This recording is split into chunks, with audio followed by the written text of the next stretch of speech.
तकनीक का महत्व क्या हो सकता है,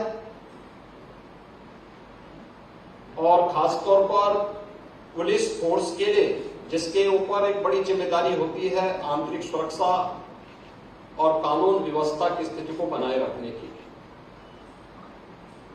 सूचना के आदान प्रदान के साथ साथ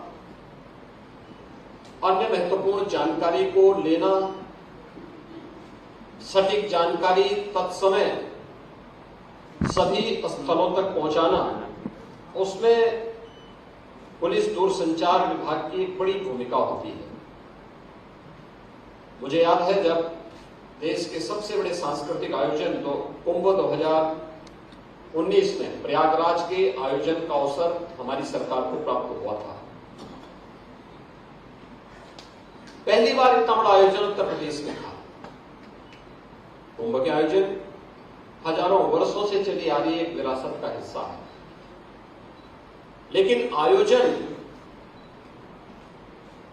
भव्य तरीके से हो, सुव्यवस्थित और सुरक्षित तरीके से संपन्न हो जाए, यह देश के लिए भी और दुनिया के लिए भी एक कौतूहल और आश्चर्य का विषय था। उत्तर प्रदेश वही, लेकिन उसी उत्तर प्रदेश में कार्य करने का पुलिस का तरीका, पुलिस का व्यवहार और पुलिस के द्वारा जो तकनीक अपनाई गई, उसके परिणाम को देश और दुनिया ने देखा था। 24 करोड़ से अधिक श्रद्धालु प्रयागराज कुंभ में आए थे और प्रयागराज कुंभ के माध्यम से उन्होंने बदलते हुए उत्तर प्रदेश को अपनी आंखों से देखा। उत्तर प्रदेश पुलिस ने पहली बार देश की किसी भी सिविल पुलिस की तुलना में उत्तर प्रदेश पुलिस ने 1938 में पहली वायरलेस सेट को अपने यहां प्रयोग किया था, और वह यात्रा प्रारंभ होती है हरिद्वार कुंभ से। 1938 में हरिद्वार में कुंभ का आयोजन होता है और उस कुंभ में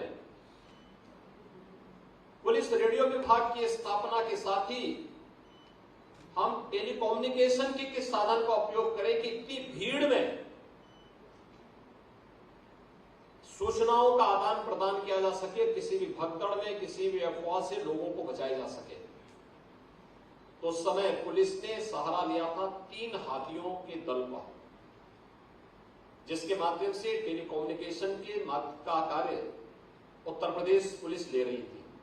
और इस दौरान फिर ये यात्रा आगे बढ़ती है, रेडियो मुख्यालय की स्थापना होती है और 2019 आते आते हम लोगों ने हाथी से हैंडसेट तक हम पहुंच गए, और अब तो मोबाइल सेट के माध्यम से एक साथ एक जगह से बैठ करके हम लोग सूचनाओं का आदान प्रदान कर सकते हैं। यानी यह एक प्रगति की वह राह है जो हम सबको आगे बढ़ने के लिए तो प्रेरित करती ही है, लेकिन एक आम जन के मन में सुरक्षा और विश्वास का माहौल भी पैदा करती है। हम तकनीक से भाग नहीं सकते। प्रशिक्षण के साथ साथ हमें इस तकनीक को समय के अनुरूप अपनी व्यवस्था का हिस्सा बनाना ही पड़ेगा, और लगातार इसके साथ कार्य करते हुए यह तकनीक हमारे द्वारा नियंत्रित हो, विभाग के हित में, समाज के सापेक्ष कार्य करती हुई यह इस विभाग को निरंतर आगे बढ़ाती रहे। यह आज क्या, उस मैंने यहां पे यही पूछा, मैंने कहा 1938 के क्या भी सेट मौजूद हैं, और मैं बार बार इस बात को गृह विभाग को कहता हूं कि आखिर हम आज कार्य कर रहे हैं, आज की आवश्यकता है हमारे कार्मिक अच्छे प्रशिक्षित हो।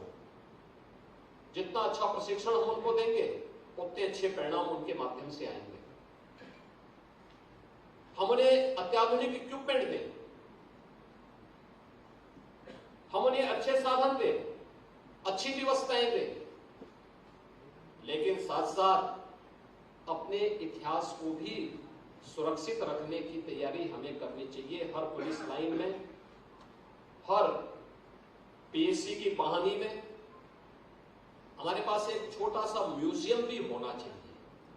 ये म्यूजियम जो हमारे इतिहास के बारे में वर्तमान पीढ़ी को और खासतौर पर स्कूली बच्चों को और आने वाले लोगों को बता सके कि हमने यात्रा कहां से प्रारंभ की थी, कैसे हमारी यात्रा ये निरंतर आगे बढ़ने की यात्रा है। इस यात्रा ने हमें शून्य से शिखर की ओर पहुंचाने में कैसे मदद की है, यह दिखाने की एक यात्रा है।